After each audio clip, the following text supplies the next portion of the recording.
And in 2018 there have been a lot of information, a lot of papers published on SGLT2 inhibitors, because this is a very hot area. I think that from a patient point of view, the most important were the new position statement, if you want to call it guidelines, of the American Diabetes Association along with the European Diabetes Association, and the publication of the results of the largest cardiovascular outcome trials in type 2 diabetes, the DECLARE study.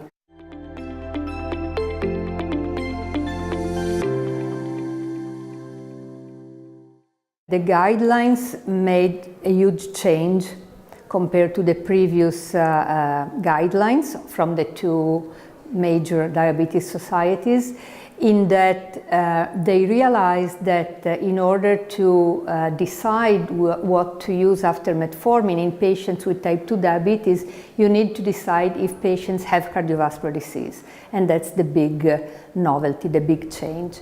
If the patient has established cardiovascular disease, after metformin, you are recommended to use two classes of drugs: GLP-1 receptor agonist if the patient has predominantly atherosclerotic cardiovascular disease, and SGLT2 inhibitors if predominates heart failure and if the patient has a chronic kidney disease. So I think that this is a big change compared to the previous guidelines, where there was no differentiation between patients with and without cardiovascular disease. Of course, this is based on the evidence from the clinical trials.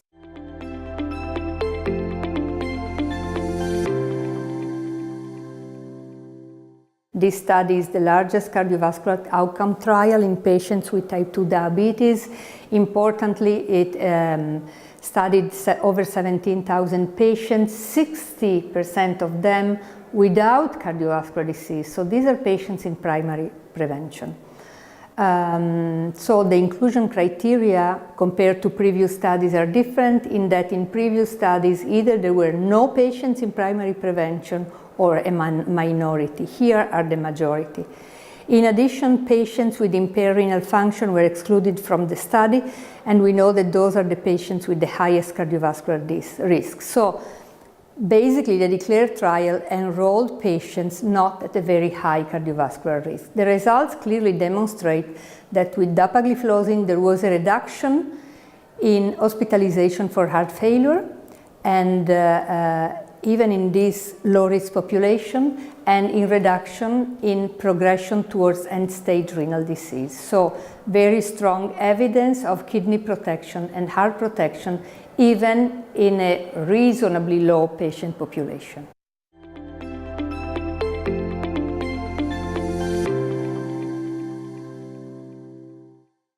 Based on this and previous trials and studies, I think that the recommendation to my colleagues is to use these drugs not only in the late stages of the disease, when patients already have established cardiovascular disease, when patients are already on multiple therapies including insulin, but also early on, right after metformin, because these drugs are safe, are effective in lowering glucose, in lowering blood pressure and body weight, and because these drugs have been shown to have nephroprotective effects and also to decrease the risk for heart failure, which is a big problem in patients with type 2 diabetes.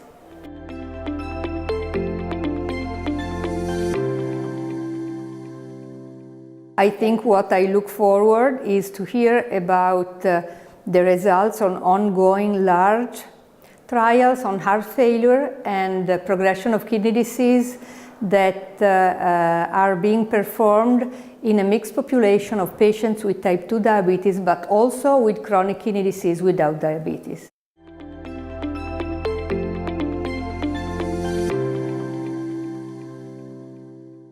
As type 1 diabetes, they have already been clinical trials demonstrating that this class of drugs is very effective.